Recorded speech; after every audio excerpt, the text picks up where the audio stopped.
परम पूज्य श्री गुरु डॉक्टर आनंदमय के ऊपर पूर्ण पुरुषोत्तम श्री कृष्ण की कृपा बचपन से ही रही है। श्री गुरु ने कठोर तपस्या करके मात्र 18 वर्ष की उम्र में अपनी कुंडलिनी शक्ति जागृत कर ली थी। इस शक्ति को प्राप्त करते ही आप में जीवन को आध्यात्मिकता और वैज्ञानिकता से देखने का दिव्य तेज आ गया। एमए, एलएलबी और ज्योतिष शास्त्र में पीएचडी की उच्च उपाधि प्राप्त करने के बाद आपने अपने संपूर्ण जीवन को अध्यात्म एवं मानव कल्याण के लिए समर्पित कर दिया है। परम पूज्य गुरुदेव श्री गुरु डॉक्टर आनंदमय ने अपने जीवन की कठिन आध्यात्मिक साधना, अनुभव और शोध के बल पर मेडिटेशन की एक विशेष विधि आत्ममिलन संकल्प सिद्धि का सृजन किया है। श्री गुरु का मानना है कि व्यक्ति को भौतिक जीवन जीने के लिए धन से बढ़कर मन की शांति और आत्मा का सुख चाहिए। श्री गुरु द्वारा सर्जित इस आत्ममिलन संकल्प सिद्धि का मूल मंत्र है, स्वयं जानो, स्वयं जागो, स्वयं पाओ। अभी तक सैकड़ों लोगों ने श्री गुरु के द्वारा सिखाई जा रही इस दिव्य विद्या का लाभ लेकर अपना आत्म कल्याण किया है। आप भी इस दिव्य आत्ममिलन संकल्प सिद्धि क्रिया का लाभ ले सकते हैं। इसके लिए आपको समय समय पर आयोजित होने वाले हमारे मेडिटेशन शिविर में भाग लेना होगा।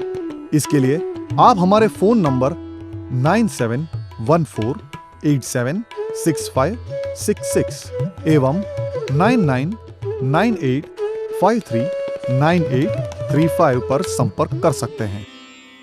राधे कृष्ण। संकल्प सिद्धि परिवार में आप सबका स्वागत है। धर्म ध्यान दिव्य ज्ञान एक स्व आत्म जागरण, इस प्रकल्प में आज हम बात करेंगे दिव्य ज्ञान के बारे में जो आत्मिक सुख से संबंधित है।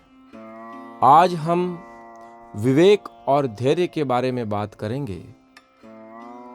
जीवन में विवेक हमारे लिए क्यों जरूरी है? इंटेलेक्चुअल माइंड एंड पेशेंस, दो चीजें जब हमारे जीवन में आ जाती हैं, एक तो हमारे अंदर बुद्धि आ जाती है, एक हमारे अंदर विवेक आ जाता है, तो हम जीवन में किसी भी समस्या के समाधान और उसके निराकरण को करके आगे बढ़ जाते हैं।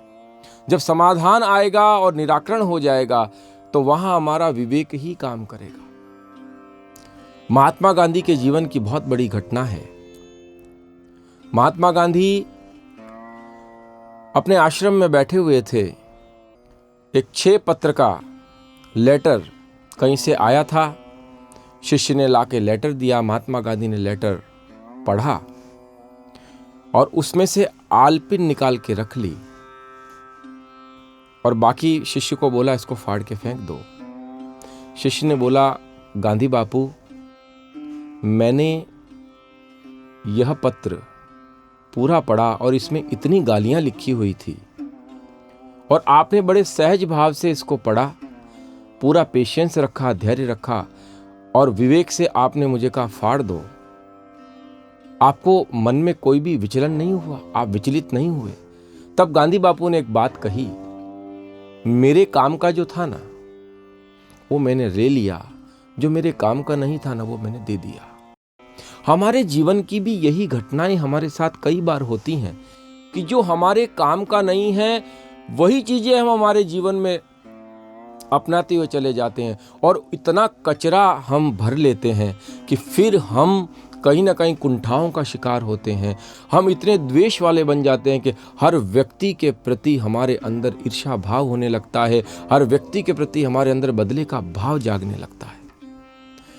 जब तक हमारे जीवन में विवेक नहीं होगा, जब तक हमारे जीवन में धैर्य नहीं होगा, हम कुछ नहीं कर सकते। अगर हमें हमारे जीवन में आगे बढ़ना है तो विवेक को रखना बहुत जरूरी है। यह विवेक ही तो है जो तुम्हें उस परम तत्व की ओर पहुंचाता है। मैं आपको एक एग्जाम्पल देता हूं। विचार करो कि एक व्यक्ति जो आपसे अधिक बलवान है, ऊपर कुछ कर रहा है और आपको पता नहीं कि वो बलवान है और नीचे कुछ 2-4 ईंट गिरी और एक टुकड़ा आपको लगा और आप दौड़े दौड़े गए और जाकर के आपने देखा सामने तो कोई पहलवान कसरत कर रहा है, उसकी ईंट गलती से नीचे गिरी और मुझे थोड़ी लगी। तो पहलवान पूछेगा कैसे आए, क्या काम था? आपके अंदर क्षमता नहीं है उस व्यक्ति के साथ आप उलझ सको। आपका विवेक तुरंत आपको कसौटी पे खरा उतरेगा, बोलेगा चुपचाप यहां से निकल लो। हम क्या करते हैं, हमसे ज्यादा बलशाली को नमस्कार करते हैं, जो हमसे ज्यादा बलशाली नहीं है उसको हम दबाते हैं। जीवन में भी यही होता है कि जो हमारे पास है ना उसके प्रति हम बहुत अभिमान रखते हैं, जो हमारे पास नहीं है ना उसकी हम परवाह नहीं करते। विवेक और धैर्य हमारे जीवन में होता ही इसीलिए है कि हम क्या हमारे लिए सही है, क्या हमारे लिए गलत है, हम उसका चुनाव कर सकें। क्योंकि जब आप धर्म पथ की ओर आगे बढ़ते हैं तो 3 शुद्धता आपके जीवन में आनी चाहिए: शरीर की शुद्धता, विचार की शुद्धता और भाव की शुद्धता।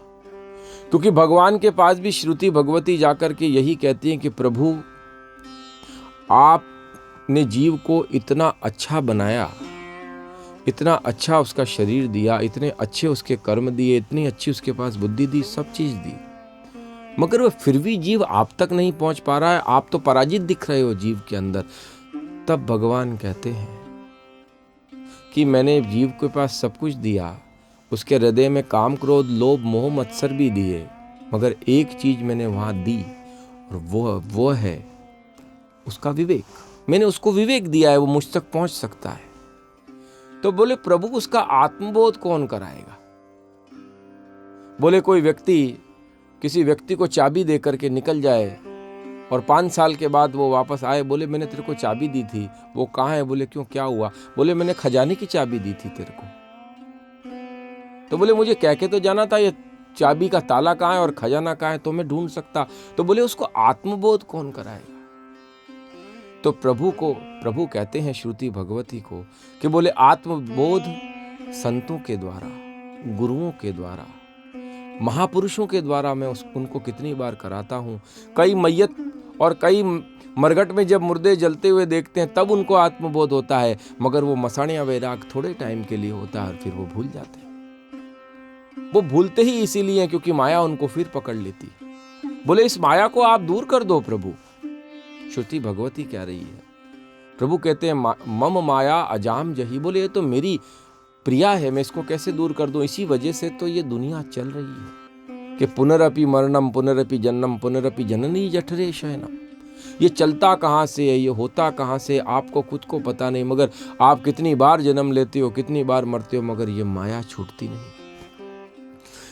यह माया से छूट के मायापति याद आए, इसके लिए विवेक आपके जीवन में होता है। और हमारे बुद्धि में एक सबसे बड़ी बात होती है कि हमारा मन बार बार नई चीजों को सीखना चाहता है, नई नई चीजों को अंगीकार करना चाहता है। एक औरत बहुत इंटेलिजेंट है और उसका पति जब उससे पूछता है कि तुम सीनियर और जूनियर में भेद बताओ, तो बोले इसमें कौन सी बड़ी बात है, क्योंकि वो ग्रेजुएट है पति, पत्नी 10वीं पास है, मगर हाजिर जवाब है। तो वो क्या जवाब देती है पत्नी? बोले सीनियर का अर्थ ये हुआ, सी बोले जो नियर, बोले समुद्र के पास में रहता हो वो सीनियर, जूनियर बोले जो प्राणी संग्रहालय के पास में रहता हो वो जूनियर। अब आप जब इसको 2-3 बार सुनोगे तो आपको किसी भी तरह की हंसी नहीं आएगी जो पहली बार में आपको आई। दूसरा एग्जाम्पल मैं आपको देता हूं, और कोई हंसी की बात करता हूं तो आपकी बुद्धि एकदम सजग हो जाएगी, जागृत हो जाएगी, सोचने लग जाएगी, ओ ये काम तो मैंने आज तक किया नहीं, अब ये क्या कह रहा है। तो उसी समय आपका दिमाग दौड़ेगा, चिंतन करेगा और नई नई चीजों को आपकी बुद्धि सीखना चाहती है। और जहां आपकी बुद्धि, आपका विवेक इन सब चीजों को छोड़ता हुआ चला जाता है तो आप कहीं ना कहीं भटकते हुए दिखते हो। आपका जो मन है वह किसी भी क्षण बिना काम के नहीं रह सकता। मन को कोई ना कोई काम चाहिए और मन ही बुद्धि में विकार को पैदा करता है, और जब मन स्थिर हो जाता है तो आपकी बुद्धि स्थिर हो जाती है। विवेक का अर्थ होता है कि आप अपने जीवन के अंदर आपके लिए क्या उचित है, क्या अनुचित है, उसी को आपको बताए। बिनु सत्संग विवेक न होई, और बिना सत्संग के आपके जीवन में विवेक नहीं आ सकता। और मैं कई लोगों को यही पूछता हूं, सत्संग का अर्थ क्या होता है, क्या है ये सत्संग? बोले सत्संग, कई लोग मुझे कहते हैं कि सत्य का संग, इसका संग। सत्य का अर्थ होता है अविनाशी। बोले अविनाशी कौन है? बोले परमात्मा, वो सर्वकालिक है। बोले उसका संग करो। बोले जब तुम उसका संग करोगे तो तुम्हारा भी कभी भी विनाश नहीं होगा, क्योंकि तुमने संग किया है विनाशवान वस्तुओं का, इस घर का, इस पत्नी का, बच्चे का, सबका आपने संग किया, मगर अविनाशी को आप भूल गए। बैल के भी दो पैर होते हैं, तभी बैल चलता है। ऐसे ही जीवन रूपी जो प्रवाह है उसके दो बैल होते हैं, दो पहिए होते हैं, एक धर्म है, एक परम धर्म है। धर्म को भी साधना है, परम धर्म को भी साधना है, और एक दिन मोक्ष की ओर चले जाना है, मगर आप उसको साधोगे कैसे? एक व्यक्ति स्नान करने के लिए नदी में गया, जाते जाते उसको याद आया हाथ में तो मैंने सोने की रिंग पहन रखी है, आसपास रेत के अलावा कुछ भी नहीं है। अचानक आकाश में एक उसने बादल देखा, सोचा इस रिंग को इस बादल के नीचे रख देता हूं, आऊंगा तो इस निशानी से इसको ले लूंगा। क्या वो 1 घंटे बाद जब स्नान करके आएगा उसे वो बादल मिलेगा? बादल जा चुका होगा, क्योंकि उसने विनाश का संग किया है। बादल का क्या है, एक दिन विनाश, और वो वहां से निकल चुका होगा और रिंग उसे मिलने वाली नहीं। ये रिंग क्या है कि तुम्हारा परमात्मा तक पहुंचने का जो द्वार है वो तुम उस निशानी को खो देते हो। तुम आए किस लिए थे, तुम गए किस लिए, तुमको खुद को पता है। भागवत जी में एक प्रसंग आता है, अभिजात और पुरंजन नाम के 2 मित्र थे और बड़े प्रेम से रहते थे। कोई किसी भी तरह की कोई मन में उनके कोई चिंता नहीं, कोई कुंठा नहीं, कोई विषाद नहीं, और बड़े आनंद से वो रहते थे। एक समय पुरंजन की इच्छा हुई कि मैं जाता हूं धरती पे, कुछ दिन ठहल करके आ जाता हूं। टहलने के लिए गया। अभिजात ने कहा तू क्यों जाता है, बड़े आनंद से हम रह रहे हैं। नहीं, आज मुझे जाने दो, और वो निकल पड़ा। नीचे आया, कई नगरियों में घूमा, एक बड़ी सुंदर नगरी उसको दिखी, और उस नगरी में 9 द्वार वाला वो नगर, और उस मुख्य द्वार पे वो खड़ा हो गया। और उसी समय उसने देखा कि एक बड़ी सुंदर स्त्री हाथों में माला लिए अपने कुछ सेवकों और सैनिकों के साथ आ रही है। उसके आगे एक 5 फन वाला नाग उसकी रक्षा करने के लिए चल रहा है। 5 सेनापति उसके साथ चल रहे हैं, 10 सैनिक उसके साथ चल रहे हैं, और एक सेनापति है। जब उस स्त्री ने उस पुरंजन को देखा, उसको देखकर उसका मन मोहित हो गया, और उसने उसको पूछा कि तुम विवाहित हो या अविवाहित? बोले मैं अविवाहित हूं, क्या तुम मुझे पत्नी के रूप में वर्ण करोगे? पुरंजन ने उसको पत्नी के रूप में वर्ण करके उससे विवाह कर लिया, और उस पुरंजनपुरी में वो रहने लगा। कई वर्षों तक पुरंजनपुरी में वो रह करके बड़ा आनंदित हुआ। एक समय आया जब जरा नाम की महिला का उस पुरंजन के ऊपर दिल आ गया, और जरा नाम की महिला ने कहा कि मुझे अब इसे प्राप्त करना है, चाहे कुछ भी हो जाए, मुझे अब इसे प्राप्त करना है। वह चंड और वेग नाम के बहुत अच्छे योद्धा के पास गई और कहा कि मुझे इस पुरंजनपुरी को समाप्त करके पुरंजन को ले जाना है, मुझे उसको प्राप्त करना है। तो 365 उसमें सैनिक थे। उन 365 सैनिकों को उसने साथ लेकर के पुरंजनपुरी में चढ़ाई कर दी, और जब उस पुरंजनपुरी में चढ़ाई करी, 5 फन वाला नाग भी हार गया, सैनिक भी परास्त हो गए, सेनापति भी मार दिया गया, और पुरंजन को लेकर के उजरा नाम की महिला वहां से निकल गई।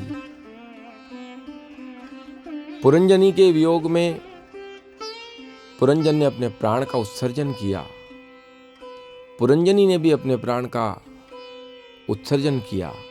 अगले जन्म में पुरंजन स्त्री बना, क्योंकि अपनी पुरंजनी के प्रेम में उसके अंते या मति सा गति, और पुरंजनी पुरुष बनी।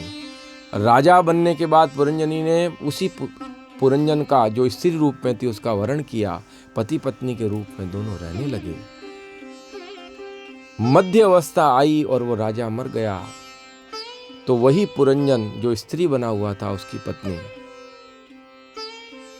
आज पुराने जमाने में विधान था कि जब पति मर जाता था अर्ध अवस्था में, तो पत्नी सती होती थी उसके साथ जल के।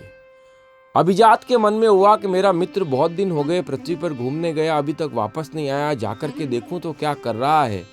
जब देखा तो वह स्त्री रूप धारण करके और सती होने जा रहा है, तो हाथ पकड़ लिया। अभिजात ने बोले, मैं तेरा मित्र। बोले, एक स्त्री का पुरुष मित्र कहाँ से हो सकता है, मैं तो इसकी पत्नी हूँ, और मैं तो इस जन्म में तुमसे कभी मिली नहीं, मैं तुम्हारी कैसे मित्र हुई। और उसी समय अभिजात ने उस माया को हटाया और उसको स्मरण कराया। तब उसको पता चला मैं तो पुरंजन इसके साथ रहता था, पुरंजनपुरी में पुरंजनी के प्रेम में पड़ा, इस जन्म में इसके प्रेम में पड़ा। उसको सब चीजें याद आ गई और फिर दोनों मित्र बड़े प्रेम से अपने लोक में चले गए। यह एक दृष्टांत है, एक उदाहरण है। अभिजात यानी परमात्मा, पुरंजन यानी जीवात्मा। जीवात्मा को लगता है कि चलो मैं जाकर के जो है सृष्टि का भ्रमण करके आऊं। जब अंशी में से अंश अलग हुआ, पुरंजनी यानी आपकी बुद्धि, 5 फन वाला नाग यानी आपके 5 प्राण, प्राण अपान उदान व्यान और समान, सेनापति यानी आपका मन और 10 इंद्रियां, 5 ज्ञान इंद्रियां, 5 कर्म इंद्रियां। इसी से तो ये 9 द्वार का जो शरीर है, वो ये आपके 9 द्वार जिस शरीर में, वो पुरंजनपुरी यानी आपका ये पूरा शरीर, ये पुरंजनपुरी। मैं अकेला ही चला था मंजिल की ओर, रास्ता मिलता चला गया, कारवां बढ़ता चला गया। श्री गुरु डॉक्टर आनंदमयी के द्वारा श्रीनाथ जी की नगरी नाथद्वारा राजस्थान में बनने जा रहे SBK कैंसर चैरिटेबल हॉस्पिटल के निर्माण में आप दान करके हमारे इस प्रकल्प में जुड़ सकते हैं, क्योंकि इस हॉस्पिटल में कैंसर से पीड़ित गरीब मरीजों का इलाज एकदम मुफ्त में किया जाएगा। हमें आपकी सहायता की जरूरत है। दान के लिए बढ़े आपके हाथ हमारे उजड़े जीवन को फिर से संवार सकते हैं। प्लीज हमारे लिए दान करें। कोई मां अपने बच्चे को कैंसर से तड़पता नहीं देख सकती। ना तो कोई पत्नी, ना पति, ना बहन, ना भाई, ना पिता, ना माता। परिवार का एक भी सदस्य कैंसर से पीड़ित हो तो दर्द पूरे परिवार को होता है। आइए भारत को कैंसर मुक्त बनाएं। दान के लिए हमारे ट्रस्ट का नाम है Radhe Sharanam Manav Kalyan charitable trust. Account number 03841450000082, RTGS एवं MAFT या IFSC कोड HDFC 000384। आप दान करके अपने को पुण्यशाली बना सकते हैं। श्री गुरु हाल में बड़ौदा, गुजरात में निवास करते हैं। संकल्प सिद्धि परिवार के साथ जुड़कर धर्म, ध्यान और दिव्य ज्ञान, एक स्व आत्म जागरण के द्वारा आप स्वयं अपना आत्म कल्याण करके सुखी हो सकते हैं। श्री गुरु जिन्होंने ज्योतिष शास्त्र में PhD की है, ज्योतिष से संबंधित कोई भी समाधान, ध्यान की कोई भी टेक्निक या श्री गुरु के द्वारा संपूर्ण विश्व में की जा रही भागवत कथा, राम कथा, सत्संग या मेडिटेशन कोर्स आप अपने क्षेत्र में करवाना चाहते हैं, तो आप नीचे दिए गए नंबर पर श्री गुरु से कांटेक्ट कर सकते हैं। स्वयं आत्मनिर्भर बनकर अपने जीवन का कल्याण कर सकते हैं।